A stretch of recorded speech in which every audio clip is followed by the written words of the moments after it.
Hello mga lovely people! Welcome to Cucina di Pichi, the home of pacham-pacham recipes. For today's video po, ang i-share ko po sa inyo ay itong pinacham-pacham ko pong recipe ng fried pork spare ribs. So, bale, ito po yung ating mga ingredients. Meron po tayo ditong almost a kilo, o diba? Almost a kilo. Kasi kulang na mga 50 grams para po maging 1 kilo itong ating pork spare ribs.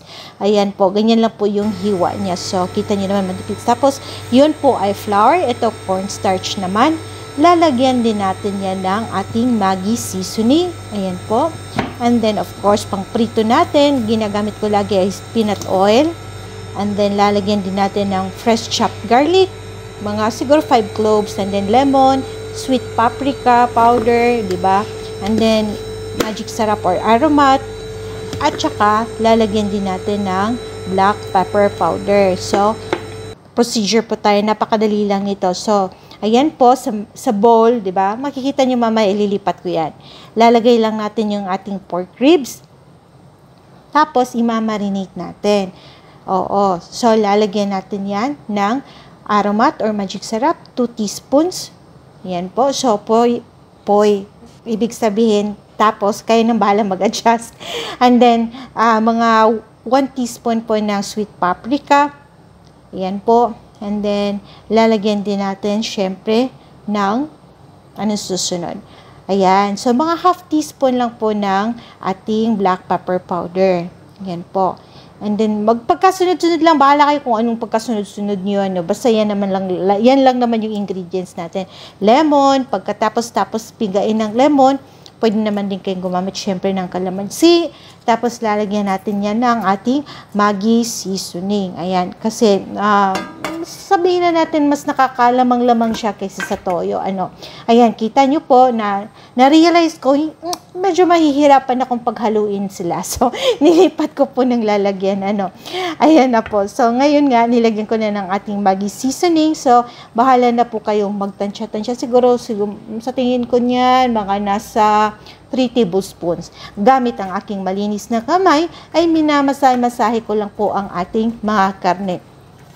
Tapos, ibinabad ko lang po sila, iniwan ko lang po ng mga at least 1 hour. So, ngayon po, habang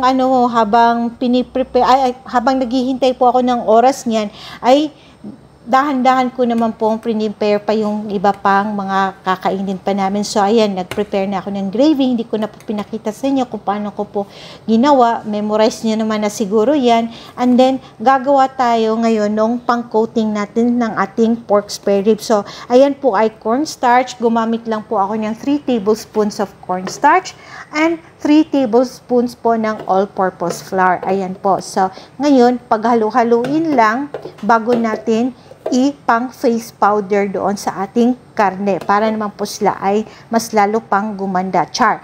Ayan. So, ngayon, halo-halo lang and then, dahan-dahan ko lang ding ibinudbod. Ano tawag dyan?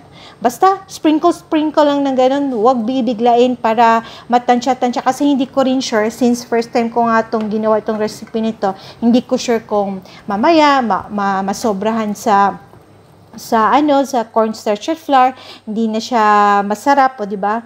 Kaya yun. So, nakita ko, kaya naman. So, ginamit ko na lahat yung aking prepare.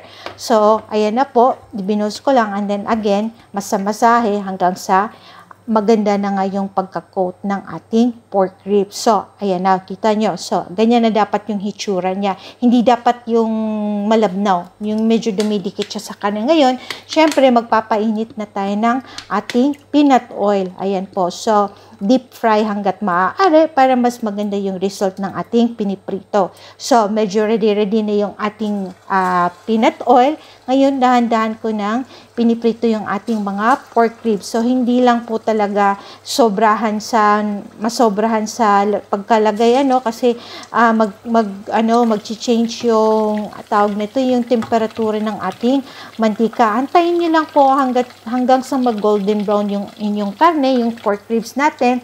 Ayan, medyo kulang-kulang pa yan ng konting gulat pa. Ayan, so, golden brown na, maganda na siya ngayon. Since gutom na kami ng mga oras na yan, hindi ko na rin po sinubukang double fry, o, diba? First, 1 fry lang siya.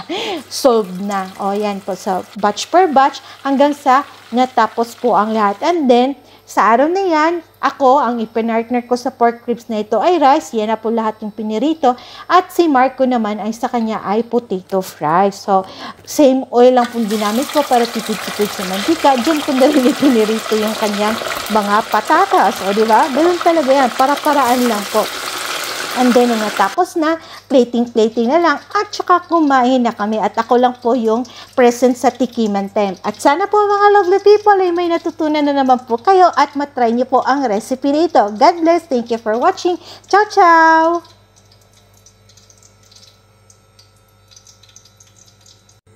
Hello mga lovely people! Welcome to Tikiman Time. Ako lang po muna makikita nyo. So, ito po. Diba, tikman natin kung anong result nito. Kasi talagang 1, 2, 3 lang na procedure. Tapos, yung sausawan ko, ano to, hindi ito yung gravy na ginawa ko. Parang mas feel ko yung suka. At saka lemon, diba, na may bawang. Kasi ito, uulamin ko. Si Marco naman, ipapartner niya sa potato fries, diba? So, let's try. Kain po!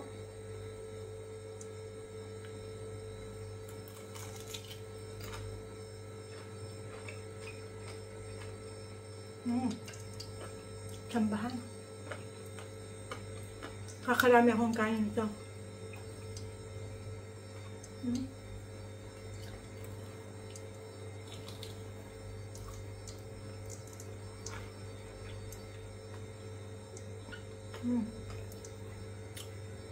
Sarap po. Hindi siya. So, sana po ay ma-try nyo. At kapag nasubukan nyo po, kung meron po kayong mga comment o mga hindi po kayo agree o meron po kayong mai-suggest, sulat nyo lang po sa comment section. And of course, thank you po for watching. At sana po may natutunan na naman kayong isang panibagong pacham-pacham recipe. Galing kay Kurdam. Yeah, galing po sa akin. And once again, thank you for watching. Enjoy cooking. God bless. Hanggang sa susunod po dito lang sa Cucina di Pichi. Ciao, ciao!